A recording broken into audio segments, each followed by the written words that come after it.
Hey, salut à tous, c'est Recode. Avant de commencer cet épisode, on tient à vous remercier pour tous vos pouces en l'air et votre soutien dans les commentaires. Continuez comme ça, on a besoin de vous. Et surtout, n'hésitez pas à vous abonner. C'est peut-être rien pour vous, mais pour nous c'est énorme.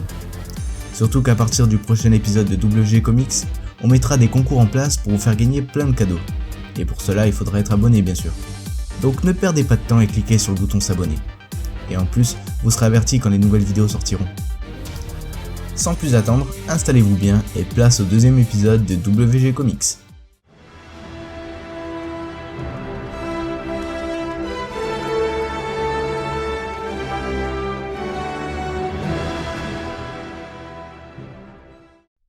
Si je vous dis tisseur de toile, Peter Parker ou encore homme araignée, je suis sûr que vous ne trouverez pas.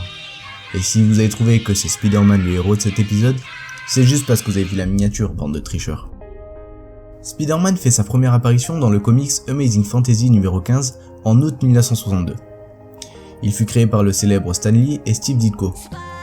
Spider-Man aurait pu ne jamais exister car Martin Goodman, le fondateur de Marvel à l'époque, n'était pas trop d'accord pour créer ce héros car il disait que tout le monde a peur des araignées.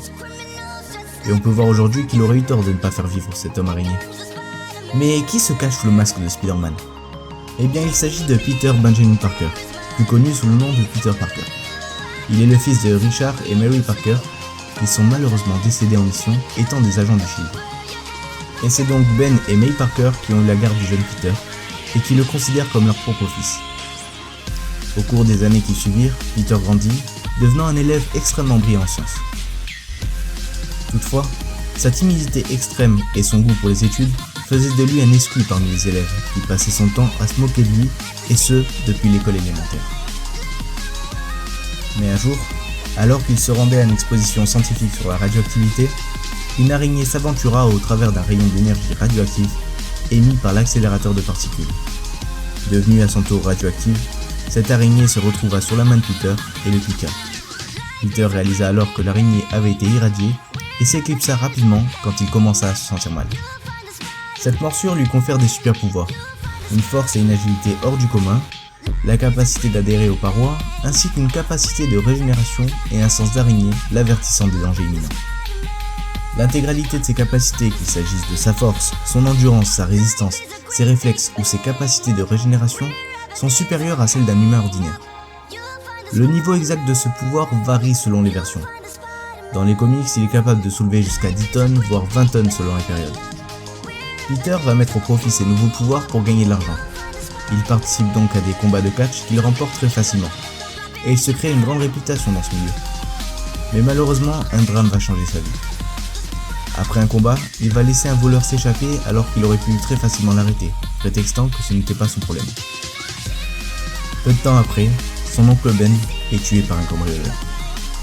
Plein de rage, il se lance à la poursuite de l'assassin qui, une fois arrêté, se révèle être le voleur qu'il avait laissé s'échapper.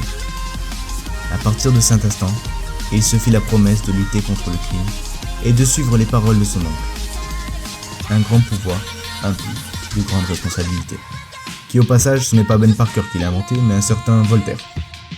Bon, le Spider-Man que l'on connaît tous est né à ce moment-là. Vient donc le moment pour lui de se confectionner son célèbre costume bleu et rouge.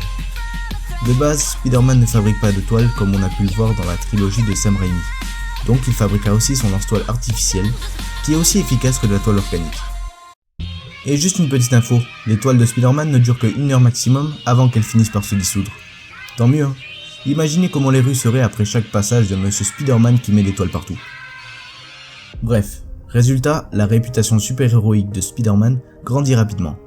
Et il se trouva alors lui-même à combattre un nombre ahurissant de super-vilains, dont le Dr Octopus, l'Homme Sable, Mysterio, le Bouffon Vert et bien d'autres. Pour gagner de l'argent, subvenir à ses besoins et à ceux de sa tante en plus de ses frais d'études, Peter doit rapidement trouver du travail. Possédant un appareil photo, il fait des photos de lui-même en tenue de Spider-Man, puis va les vendre à différents journaux.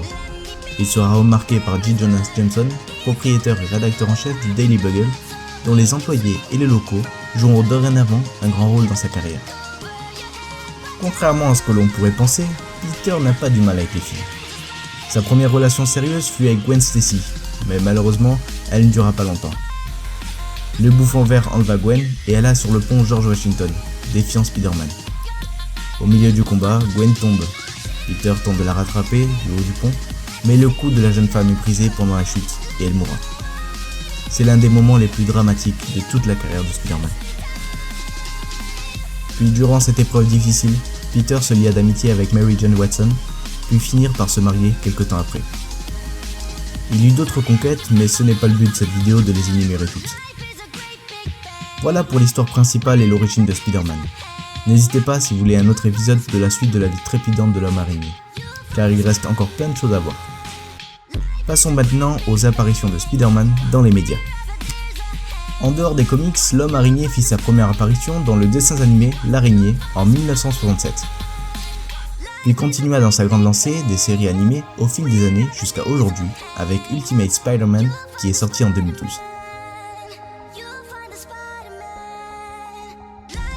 Cela a bien évolué depuis 1967. La seconde apparition de Spider-Man fut une série télévisée en 1977 avec pour acteur Nicolas Hammond. Faites attention, les effets spéciaux piquent les yeux. 2 ans plus tard, les Japonais ont sorti une série sur l'homme araignée, mais là on peut dire que c'est plus les Power Rangers que Spider-Man. La franchise Spider-Man a comblé énormément de geeks. Les plus âgés se souviendront sûrement du jeu vidéo sorti en 1982, et les autres reconnaîtront les versions plus récentes.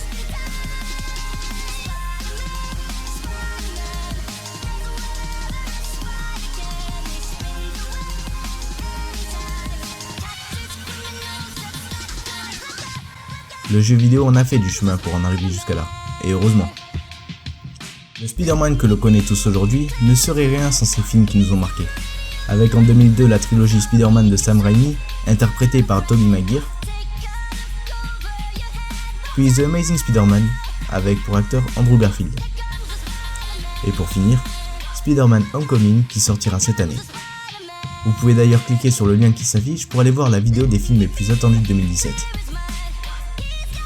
Voilà les amis, Spider-Man n'a plus de secret pour vous. N'hésitez pas à liker si ça vous a plu et dites-moi en commentaire quel personnage vous voulez que je parle dans ma prochaine vidéo. Sur ce, à très vite, et n'oubliez pas, l'abus de comics n'est pas dangereux pour la santé, donc allez-y.